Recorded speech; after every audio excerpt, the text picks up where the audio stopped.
اللہ رب العزت جب کسی کے منہ سے اعتراف کروانا چاہتا ہے تو تب بھی کروا لیتا ہے، اس کے لیے مشکل نہیں ہے. یہ بھی پیغمبر کے لیے آسانی تھی. یہ بھی اگر وہ نہ مانتی، اگر عزیز مصر کی بیوی نہ مانتی، اس کے تو اللہ نے توبہ کا خیال ڈال دیا نا کہ تم نے تو خوب کوشش کی یوسف کو ورگلانے کی. اس سے کیا پتہ چلتا ہے؟ عورت کا فتنہ زبردست ہوتا ہے. اور جہاں پر حدیث میں آتا ہے 2 لوگ تنہا ہوتے ہیں، وہاں پر تیسرا شیطان ہوتا ہے. وہ 2 لوگ 2 میاں بیوی کے علاوہ، یعنی تو محرم رشتہ ہے نا، جیسے 2 غیر محرم ہے، عورت بھی ہو سکتی ہے، عورت مرد بھی ہو سکتا ہے، بہن بھائی بھی ہو سکتے ہیں، محرم رشتے ہیں. اس کے باوجود یہ کہا گیا کہ جہاں پر 2 تنہا ہوتے ہیں وہاں پر تیسرا شیطان ہے. اس سے بچ کے رہو شیطان سے. ان شیطان للانسان عدو مبین، یہ تیرا کھلا دشمن ہے، تجھے ہمیشہ تیرے نقصان کی بات ہی کرتا ہے. اب جب بیوی مان گئی، بات واضح ہو گئی، تو یوسف علیہ السلام کو جیل سے نکال دیا گیا اور بادشاہ کے دربار میں اس کو شاہی دربار کا نمائندہ بنا دیا گیا اور ملک کی خدمت اس کے سپرد کر دی گئی. اس کا قصہ جو ہمیں ملتا ہے 54 سے 57 آیت پارہ نمبر 13 کے اندر اس کا سارا قصہ موجود ہے. اور کہتے ہیں کہ جب یوسف علیہ السلام کو سرزمین مصر کا حکمران بنایا گیا، اس وقت ان کی عمر 30 سال تھی. 30 سال. اور دور اقتدار میں آپ نے عدل و انصاف کا خوب بول بالا کیا. پورے ملک میں اقتصادی خوشحالی پیدا ہو گئی، رایا کے اندر خوشی کی لہر توڑ گئی. کیسا حاکم ہم پر اللہ تعالیٰ نے نافذ کر دیا جو عدل پر مبنی کام کرتا ہے. اب کیا ہوتا ہے؟ وہی ہوا جو خواب میں تھا. اب یوسف علیہ السلام نے خوب محنت کی، غلہ پیدا کیا اور اس کے غلے کو سٹور کیا، اور وہی ہوا، قحط سالی شروع ہو گئی. اب دور دور سے لوگ کیا کرتے؟ یوسف علیہ السلام سے کھانے کے لیے آتے، غلہ مانگنے کے لیے آتے. اسی طرح یعقوب علیہ السلام کے جو بیٹے تھے، یوسف علیہ السلام کے بھائی، وہ بھی مصر سے غلہ لینے کے لیے آ گئے. اب جب وہ مصر سے غلہ لینے کے لیے آتے ہیں تو یوسف علیہ السلام تو اس وقت چھوٹے سے تھے جب انہوں نے پھینکا. اب تو ان کی عمر 33 سال کی ہو چکی ہے. تو یوسف علیہ السلام نے تو اپنے بھائیوں کو پہچان لیا، مگر بھائیوں نے یوسف علیہ السلام کو نہیں پہچانا. ان کے خیال میں تو وہ کنویں میں پھینک چکے تھے. اب یوسف پتہ نہیں کدھر ہوگا کدھر نہیں ہوگا، وہ تو اپنے ذہن سے اس کو نکال چکے تھے. اب انہوں نے کیا کہا یوسف علیہ السلام کو کہ اے مصر کے بادشاہ، ہمیں غلہ چاہیے. اور انہوں نے رقم بھی دی، باپ نے رقم دے کے بھیجا تھا کہ یہ رقم بھی لے لو اور نہیں ہے. یوسف علیہ السلام نے جب غلہ دینا چاہا تو کہا شرط لگا دی، کیا؟ کہ جب آئندہ تم آؤ گے تو اپنے چھوٹے بھائی کو بھی ساتھ لے کر آنا ہے، ورنہ تمہیں غلہ ملے، پیسے بھی واپس کر دیے. اب یہ کیا ہوا؟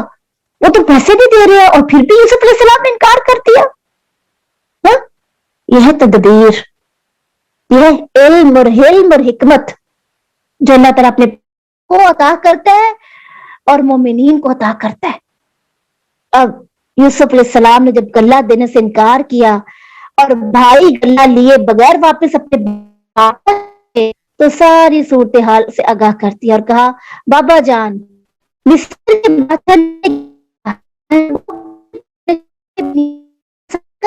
نہ غلہ نہیں ملے. اب باپ ہی اپنے پہلے بیٹے کی وجہ سے تھا تو آپ اور گھبرا گئے کہ نہیں پہلے بھی دغا بازی کی، میرے پہلے بچے نے کنویں میں پھینکا اور پتہ نہیں کیا کیا کیا اس کے ساتھ. اب میں چھوٹے بھائی کو نہیں بھیجوں گا، اپنے بیٹے کو. اب بھائی کہنے لگے، باپ کو امیدیں دلانے لگے، دلاسا دینے لگے کہ بابا جان ہم آئندہ ایسا نہیں کریں گے، ہم آپ کے جو ہے نا بیٹے کو واپس لے کے آئیں گے، ہمیں غلے کی ضرورت ہے. اب کیا ہوتا ہے؟ باپ مان جاتا ہے. اللہ یوسف کی آیت نمبر 36 سے 28 سے 36 تک دیکھتے ہیں. اب کیا ہوا؟ اب یوسف علیہ السلام جو ہے وہ یہ ابا جان سے جب یہ کہتے ہیں تو غلہ لے کے